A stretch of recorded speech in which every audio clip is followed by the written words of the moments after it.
Hi, I'm Chef Tom. I'm a professional chef. I've trained all over the world.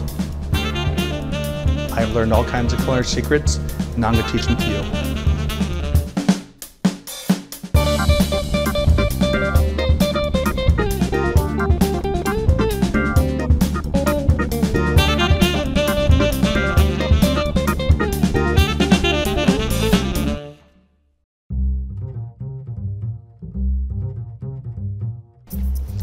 Welcome back. So in this episode, we're gonna do nothing but basic knife skills. So a couple things we have to talk about first before we start this is actually how to hold your knife.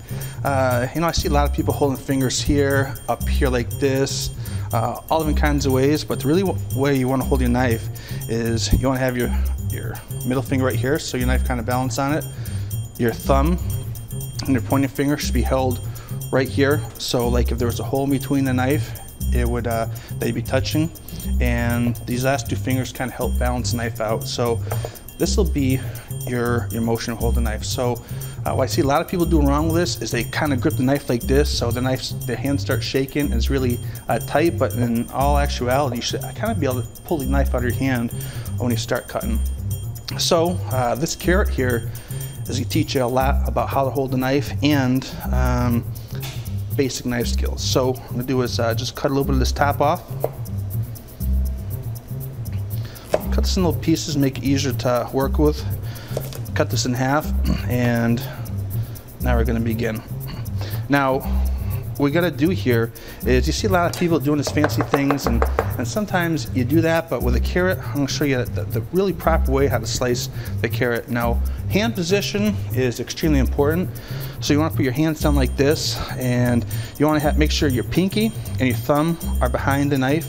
Obviously, if you get them in front of it like that, you're going to get your feelings hurt, and that'd be kind of a bad day.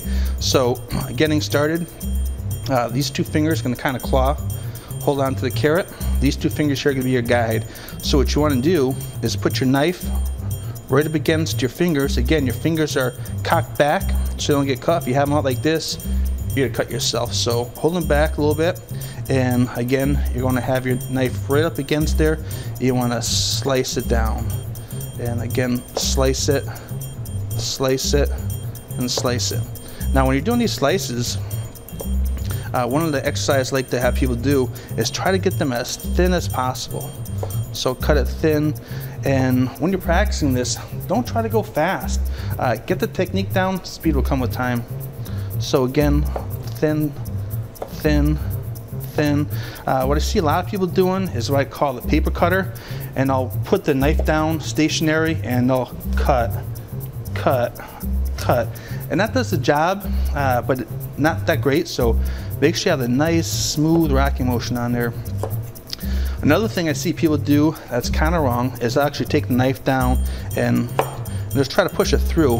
And again, it'll work, but when you have to do one carrot or one onion or one piece of celery, you kind of hold the knife any way you want or do any technique and you'll probably get through it. But if you have to do like 1,000 of these or 50 pounds of carrots at a time, you're gonna have a bad day. So again, slice, slice, rocking motion on the knife. So once we're at the end of the carrot, the next part of the exercise is to take these guys here and actually begin again. Now, when you're doing this rocking motion, again, be smart with it. Work smart, not hard. Again, we're doing one carrot today, so this may not make a whole lot of sense for you, but if you have to do a lot of carrots, this will definitely get you. So, since this is so small, I want to start using the back of the blade. See, so I don't have to lift the blade up too much to get this cut going, but I still get the job done. I still get my rocking motion, everything's there. Again, what I see a lot of people doing, they'll try to rock up here and try to come down, and your hand has to come up much higher. And again, today, if you do one carrot or 2 carrots, not a problem. But proper technique, I'll be back here, and much less work, same product being done. Again, when you do anything, there's 2 ways you learn it: the easy way, the hard way. The easy way is going to be, I'm going to show you how to do this technique. You're going to say, oh God, chef, it's a great technique, I got it. Or, you know, you could try doing it yourself and your technique might be a little bit off, but what's gonna happen is if you hold the knife wrong, your hands will start cramping up, you start getting blisters, or again, you could probably cut yourself. But you know, everyone can't learn the technique the easy way, so sometimes you will cut yourself. This will not be the easiest technique to learn, but you'll get it with a lot of practice.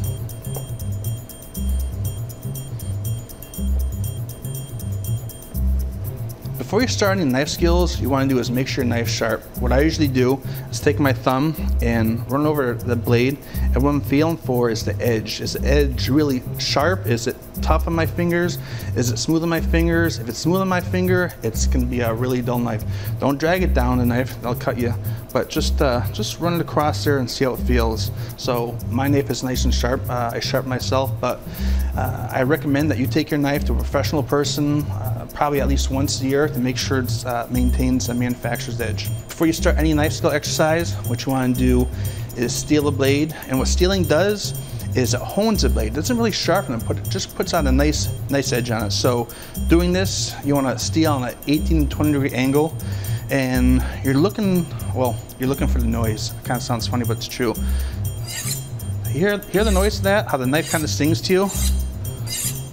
That's the proper angle. Now if I go a little bit higher angle, here it's a dull thud.